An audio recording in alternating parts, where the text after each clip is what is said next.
आम्ही अंगणवाडीच्या सर्व सेविका आणि मदतनीस आज बेमुदत संपावर जात आहोत।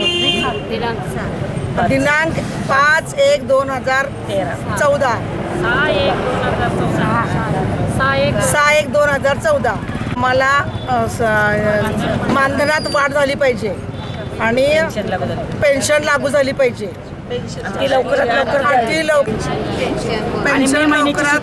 मे महिन्याची सुट्टी आम्हाला मंजूर झाली पाहिजे। एक महिन्याची मे महिन्याची सुट्टी मंजूर झाली पाहिजे। अंगणवाड्या बांधून मिळाल्या पाहिजेत। सरकारी कर्मचाऱ्यांचा दर्जा मिळाला पाहिजे। हे आमच्या मागण्या आहेत।